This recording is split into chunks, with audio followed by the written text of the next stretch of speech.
반갑습니다. 작은다육 사랑입니다.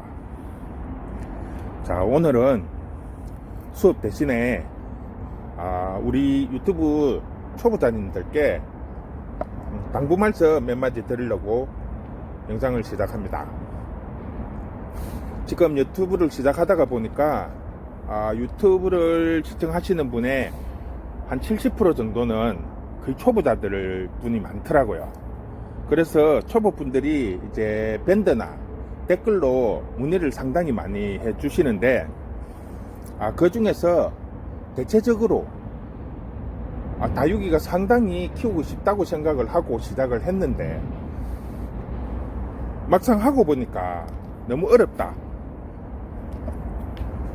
뭐 이렇게 말씀하시는 분들이 상당히 많습니다.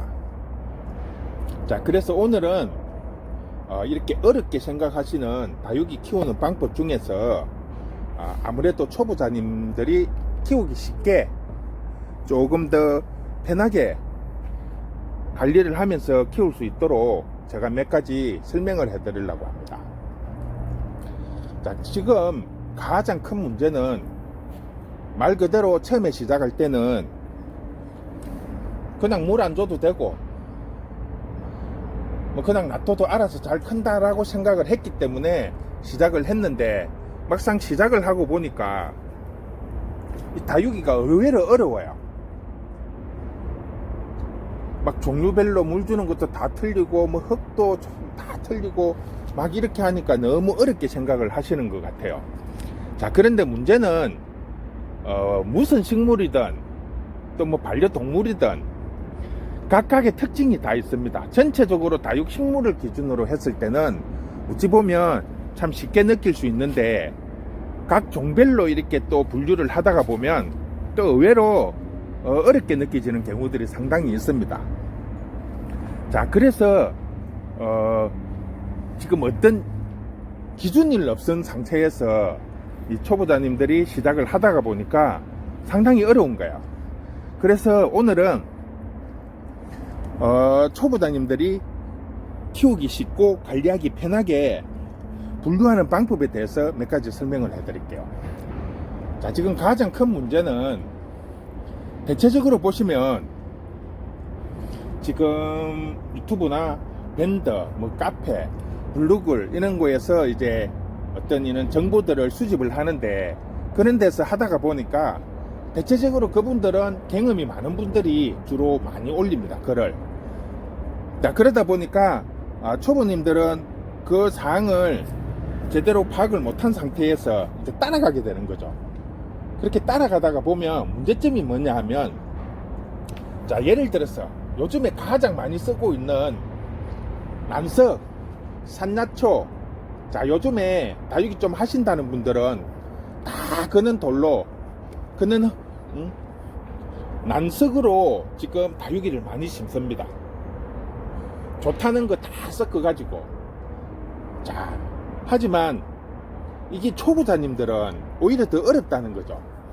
왜냐하면 어느 정도 기술이 갖춰져 있는 분들 같으면 크게 문제는 없는데, 그런 기술이나 상황을 모르는 상태에서 그걸 그대로 따라 하다 보면 물 주는 시기나 조건 이런 걸 스스로 컨트롤할 수 있는 상황이 안 된다는 거죠. 그러다 보니까 오히려 그냥 마사이에 심어서 관리하는 것보다 더 어렵다는 거죠. 더 관리하기도 힘이 들고. 그래서 가장 중요한 거는 어느 정도 내가 관리할 수 있을 정도로 어느 정도 경험을 쌓은 다음에 이렇게 따라가야 되는데, 너무 일방적으로 거기에 따라가다 보니까 관리를 못하는 거죠. 그분들은 좋은 돌, 좋은 흙으로 사용을 하면서 충분히 컨트롤을 할 수 있는데, 초보자님들은 그게 안 된다는 거죠. 그러다 보니까 가장 큰 문제가 바로 그런 부분이죠. 따라는 하는데 그분들이 가지고 있는 노하우가 없기 때문에 컨트롤이 안 된다는 거죠. 자, 그래서 다육이를 하실 때 초보자님들께서 가장 주의해야 될 부분 몇 가지를 설명을 할게요. 자, 첫 번째, 분류를 하셔야 합니다. 종별로 분류를 하시라는 거죠. 관리하기 쉬운, 관리하기 좀 어려운. 더 쉽게 말을 하면 물을 좋아하는 아이들, 물을 또 싫어하는 아이들, 이런 식으로 분류를 해서 관리를 하면 내가 물 주는 시기를 조절을 할 수 있다는 거죠. 자, 예를 들어서 장을 보름에 한 번씩 물을 준다고 기준으로 잡았을 때, 제가 항상 말했죠. 복랑이나 이런 줄기가 나무처럼 딱딱한 아이들은 일주일에 한 번 정도 물을 주라고. 자, 그에 반해서 미인 종류들, 즉 줄기가 수분을 많이 저장할 수 있는 아이들 같은 경우에는 한 달에 한 번씩 물을 주되, 대신에 한 번 줄 때 양껏 줘야 돼요. 자, 이런 식으로 분류별로 물을 주는 시기별로 분류를 해서 관리를 하면 훨씬 관리하기가 편하다는 거죠. 무턱대고 막 이런 화분에 높낮이에 따라서 이렇게 배치를 해 놓으면 물 줄 때 관리하기가 너무 힘이 들어요. 그래서 물 주는 시기별로 다육이를 분류를 시켜서 관리를 하면 훨씬 더 관리하기도 쉽고 물 주는 시기 조절하기가 상당히 쉽습니다. 자, 우리가 흔히 쉽게 말을 하는 한 달에 한 번씩 물 주라고 하실 때 그 기준이 뭐냐 하면 가장 많이 쓰고 있는 흙의 배합 방법 7:3, 마사 7에 상토 3. 자, 이게 기본으로 했을 경우에 가장 많이 사용을 하기 때문에 그걸 기본으로 했을 때 물 주는 방법이라고 이제 아시면 돼요. 그런데 집의 환경이나 조건에 따라서 마사를 더 많이 넣을 때도 있고 마사를 덜 넣을 때도 있고, 그거는 상황에 따라서 달라집니다. 하지만 물 주는 시기는 한 자리에서 정리를 한 다음에 내가 잎을 보고 그 물 주는 시기를 조절을 하면 얼마든지 가능하다는 거죠. 자, 그런 식으로 분류를 딱딱 하고, 자, 그 다음에 물을 주는데 이게 또 식물의 특성이 아니라 화분 사이즈에 따라서 물 주는 시기가 다 다릅니다. 왜냐하면 화분이 크기에 따라서 물을 머금고 있는 양이 틀린다는 거죠. 작은 화분은 금방 마를 것이고 큰 화분은 물을 많이 저장을 하고 있으니까 또 물 주는 시기를 늦춰야 됩니다. 물론 이제 흙의 종류에 따라서도 분명히 달라집니다. 일반적인 마사흙으로 심었을 경우와 난석, 산나초 이런 걸 가지고 심었을 경우에 물 주는 시기가 분명히 다릅니다.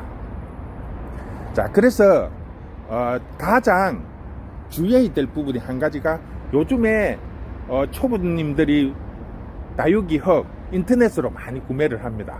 자, 그런데 대체적으로 문의를 하시는 분들한테 이렇게 사진을 좀 보여달라, 어떤 흙인지를 보여달라 하면 주로 상토로 된 거나 아니면 산나초, 배합되어 있는 산나초를 대부분 다육이 흙으로 구매를 하시는 분들이 상당히 많더라고요. 모르시니까. 자, 그러면 일반 마사보다 난석 같은 경우에는, 산나초 같은 경우에는 물을 저장하는 능력은 뛰어나지만 훨씬 더 빨리 말라요, 마사보다. 그렇기 때문에 물 주는 시기가 다 틀린다는 거죠. 그래서 가정에서 가능하면 흙은 한 가지로 통일을 하세요. 그래야 물을 주는 시기와 조절이 가능하다는 거죠. 자, 그런 식으로 관리를 하시면 훨씬 더 편합니다. 자, 첫 번째, 물을 주는 시기별로 분류를 할 것. 자, 두 번째, 흙은 한 가지 흙으로 통일을 해서 사용할 것. 하지만 이제 특별히 뭐 하월시아 같은 경우에나 방울복랑 금이나 이런 금 종류들을 관리할 때는 또 산나초를 많이 씁니다. 자, 그런 식으로 분류를 따로따로 하셔야 된다는 것. 자, 그 다음에 한 가지가 바로 이 화분인데요. 화분이 클수록 물을 저장하는 양은 더 많아집니다. 하지만 문제는 작은 화분 있죠. 작은 화분. 콩분 같은 경우에는 물 주는 시기를 그 다육이의 습성들에 맞춰서 주면 말라 죽습니다. 왜냐하면 화분 속에 물을 저장할 수 있는 공간이 없다는 거죠. 자, 그러다 보면 똑같이 분류를 해놨고 관리를 하지만 그 흙 속에 수분을 저장을 못하기 때문에 이 아이들이 큰 아이들에 비해서 빨리 말라요. 그러면 물이 모자라서 말라 죽는 경우가 상당히 많습니다. 자, 그래서 이는 콩분들을 관리할 수 있는 방법이 또 한 가지가 있습니다. 대체적으로 보면 초보님들이 많이 좋아합니다. 이런 콩분들을. 이런 콩분들을 상당히 좋아해요. 귀엽고 막 안경 맞고 하니까 상당히 많이 선호를 하는 편인데요. 문제는 이런 아이들을 관리를 못 한다는 거죠. 그렇다고 물을 뭐 2, 3일에 한 번씩 꼬박꼬박 줄 수도 없는 거고, 그렇게 관리를 못 하다 보니까 많이 죽입니다. 자, 그래서 한 가지 방법이, 자, 여기 보시면 밑에 수반이 있습니다. 수반이. 자, 수반 같은데 그 안에다가 마사를 깝니다. 씻은 마사를, 깨끗한 마사를 깔고 그 위에서 물을 주는 거죠. 쉽게 말을 하면, 자, 요 위에서 이렇게 물을 주면 여기 있는 물이 배수가 되어서 내려가면서 요 밑에 수반에 물이 고이겠죠. 물이 고이면 이 물들이 쉽게 말을 하면 요 밑에 마사에 섬에 들어가지고 섭을 머금고 있다가 요 위에 콩분들이 섭이 마를 때 분출을 하는 겁니다. 자, 이렇게 해주시면 그냥 일반적으로 요 위에 있는 이런 아이들보다 요 밑에 있는 아이들이 훨씬 더 보면 싱싱하고 통통하다는 걸 알 수가 있어요. 그게 바로 요 수반에 마사를 깔고 섭을 유지를 시켜주기 때문에 요 위에 있는 별도로 나와 있는 아이들보다 요 수반 속에 있는 아이들이 훨씬 더 튼튼하고 또 싱싱합니다. 자, 이런 식으로 분류를 해서 관리를 하시면 여러분들이 초보자지만은 다육이를 관리하는 데 있어서 훨씬 더 편하고 쉽게 관리를 할 수 있습니다. 그러니까 다육이가 너무 어렵다고 생각을 하시지 마시고 물 주는 시기별로 종별로 이렇게 분류를 하시고, 그 다음에 흙은 가능하면 특별한 이런 하월시아나 방울복랑이나 금 종류들 같은 경우에는 섭을 많이 또 보유를 해야 되니까 그런 아이들 경우에는 산나초, 난석을 많이 쓰지만 그 외에는 한 가지 흙으로 통일해서 사용을 하시라는 거. 그래야만이 물을 조절하는 데 상당히 쉽습니다. 특히 초보자들 같은 경우에는 이 물 조절하는 게 상당히 어렵기 때문에 흙을 이억 쓰고 저억 쓰고 하면 관리하기가 상당히 어렵습니다.